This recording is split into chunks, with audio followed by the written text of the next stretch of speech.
Olá, alunos, tudo bem com vocês? Chegamos na nossa sexta aula e o tema da nossa aula de hoje, funções da linguagem. Como nós já estudamos até então, vocês sabem que a linguagem, é a forma, são as formas, pelos quais nos comunicamos, lembra dos elementos da comunicação, Nós temos o emissor, a pessoa, que vai receber, para quem nós estamos falando ou escrevendo, dirigindo, o conteúdo, a mensagem, E dentro desse processo, de comunicação, existe ali alguns objetivos, o porquê, daquela linguagem, que são as funções da linguagem. As funções da linguagem são formas, de utilização da linguagem segundo a intenção do falante, Como eu disse, o objetivo, qual é a intenção. Elas são classificadas, de acordo com a nossa gramática, em 6 tipos. A função referencial, função emotiva, função poética, função fática, função conotativa e função metalinguística. Vamos ver, agora, nesta aula, qual é a definição de cada uma e os exemplos. Cada uma desempenha um papel relacionado com os elementos presentes na comunicação, que são o emissor, o receptor, a mensagem, o código, o canal e o contexto.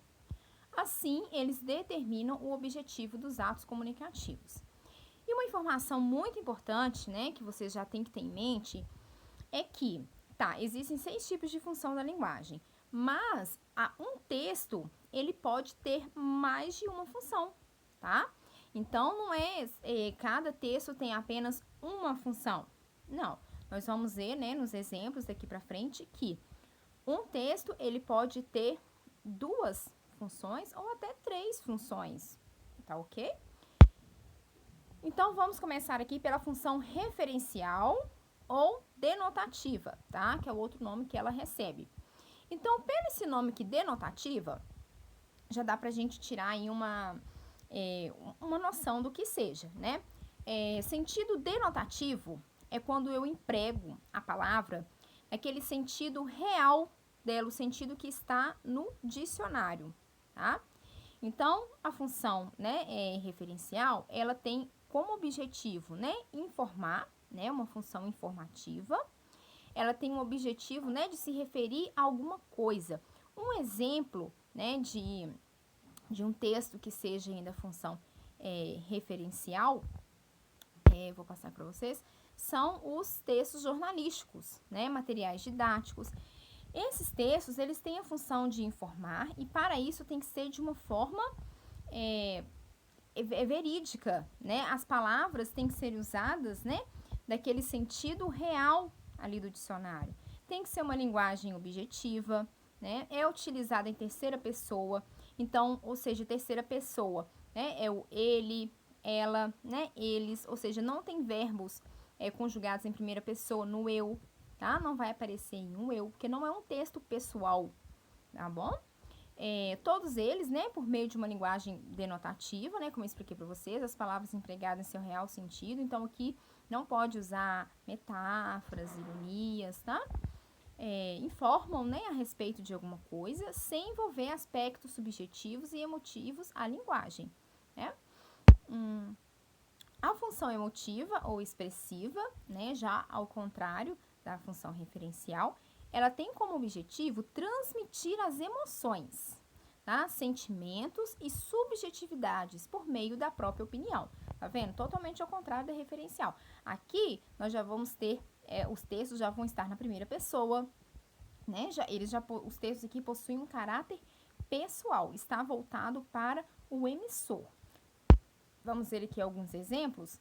São as poesias, os textos poéticos, as cartas, os diários, O diário acho que é o exemplo mais clássico ainda desse tipo de função. Todos eles são marcados pelos usos da pontuação, Por exemplo, reticência, ponto de exclamação, Que são sinais de pontuação, Que exprimem bem a intenção, do autor para transmitir a emoção, Através da escrita. Aqui em cima eu até coloquei um poeminha, do Paulo Leminski aí, para vocês como exemplo. A função poética. A função poética, ela é característica das obras literárias, que possui como marca a utilização do sentido conotativo das palavras. Então, lembrando aqui, sentido conotativo é o contrário do sentido denotativo. Sentido conotativo é quando eu emprego a palavra com um sentido diferente daquele sentido original que está no dicionário, tá? Ou seja, então é aquele sentido que eu vou transmitir de querer dizer outra coisa, né? É quando eu utilizo, por exemplo, uma metáfora, as figuras de linguagem. Vou citar aqui alguns exemplos de figuras de linguagem, né? Metáfora, metonímia, hipérbole. Calma, não se sinta perdido, tá? Vocês terão uma aula, né, aqui no curso, somente sobre figuras de linguagem, tá? Aí vocês vão lembrar um pouquinho aqui dessa aula que eu falei, da função poética. Aí aqui eu falo, né, que a função poética é característica de obras literárias. Logo você pensa em poesia, né, mas não está presente somente na poesia, tá? Textos em prosas também, textos literários, né, sem ser de forma na poesia, né, sem ser em forma de poesia, também utilizam essa linguagem poética e não está presente, a função poética, ela não está presente somente em obras literárias, ela está muito presente também em textos publicitários, né? Esse exemplozinho mesmo que eu coloquei aqui acima, tá vendo? É um poeminha, né? De um texto publicitário, né? Beba Coca, beba Coca-Cola, enfim. Nessa função, o emissor preocupa-se de que maneira a mensagem será transmitida, por meio da escolha das palavras, das expressões, né, utilizando as figuras de linguagem. Por isso, aqui o principal elemento comunicativo é a mensagem. Aqui eu trouxe um outro exemplo de texto literário para vocês, vejam. Aqui nessa imagem, né, dessa publicidade, foi utilizada a metáfora, né? A metáfora é quando se faz uma comparação, né? É uma comparação mental, é aquela comparação que você não usa, ela não é tão clara, né? Você não fala, meu cabelo é como a juba do leão, né? Então não é assim, né? A metáfora não usa a palavra como, mas mentalmente foi feita essa comparação do cabelo com a juba do leão, tá? Também encontramos a função poética, né? Como eu disse para vocês, na publicidade, ou em expressões cotidianas também, tá? Como os provérbios, as anedotas, os trocadilhos, em letras de música, né? Eu já ia me esquecendo aqui, também é muito comum esse tipo de função. A função fática, né? Tá vendo aqui um exemplozinho que eu coloquei aqui, né? Lá, oi, alô, você tá aí? Função fática, ela tem a ver com o diálogo, tá? A função fática, ela tem como objetivo estabelecer ou interromper a comunicação, de modo que o mais importante é a relação entre o emissor e o receptor da mensagem. Aqui o foco reside no canal de comunicação, tá? Então, essa função fática, ela está bem ligada indiretamente, como eu falei com vocês, ao diálogo, né? Porque está ligada à conversa mesmo, né? Entre o emissor e o receptor da mensagem. Os exemplos, né?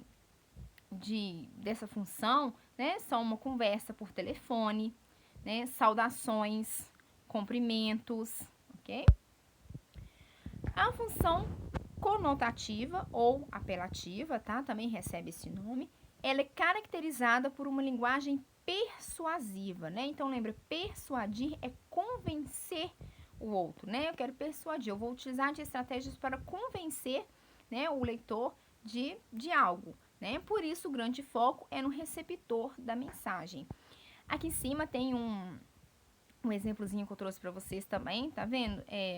Doe vida, seja doador de órgãos. Observem aqui, né, por esse exemplo, o uso de verbos no imperativo. Verbos no imperativo são aqueles verbos que parecem estar dando uma ordem, né, ou fazendo um pedido, né, por exemplo, ali, ó, doe, né, tá vendo? Doe a vida, seja, né, seja doador, né, então, esses verbos têm essa característica de induzir, né, a pessoa a realizar algo. Essa função ela é muito utilizada nas propagandas de publicidade e discursos políticos. Vamos parar aqui um pouquinho? Observaram que de novo apareceu aqui as propagandas e publicidades? elas apareceram lá na função poética e agora aqui na função conotativa. Lembra que eu falei no início da aula que um texto ele pode ter mais de uma função? É o caso das propagandas e publicidades, ok? Então, ela, né, tem a intenção de influenciar, né, o receptor por meio da mensagem transmitida. Esse tipo de texto costuma se apresentar na segunda ou na terceira pessoa, com a presença de verbos no imperativo e o uso de vocativo. Aqui trouxe mais um exemplo, né? Aí é mais um verbo no imperativo, né? Beba Coca-Cola. A função metalinguística, para vocês lembrarem, metalinguagem é a coisa falando da coisa. Ou seja, quando eu tenho, ali que eu coloquei o exemplo, olha, a gramática, né? A gramática, né, ela fala da língua, né? É um texto que fala da língua, ou seja, é uma metalinguagem, né? Então, a função metalinguística, ela é caracterizada pela metalinguagem, ou seja, a linguagem que se refere a ela mesma. Dessa forma, o emissor explica um código utilizando o próprio código. Um texto que descreve sobre a linguagem textual, né, como é o caso da gramática como exemplo, ou um documentário cinematográfico que fala sobre a linguagem do cinema, são alguns exemplos. Então, quando, por exemplo, faço um documentário falando sobre como se faz um filme, né? Como se faz um documentário. Isso é uma metalinguagem, entendeu? Então, isso é a função metalinguística. É quando eu vou usar, né, o próprio recurso, o próprio meio para falar dele mesmo. Então, gente, função, né, as funções da linguagem é algo que despenca, tá? Em provas de todos os concursos para qualquer área, tá? Despenca mesmo. Eu vou colocar algumas questões aqui para vocês, né, irem treinando, e vocês vão observar que é importante saber a característica de cada uma, né? Porque as questões cobram que vocês identifiquem no texto, né, qual ou quais as funções que foram empregadas ali. Então, um abraço e até a próxima aula.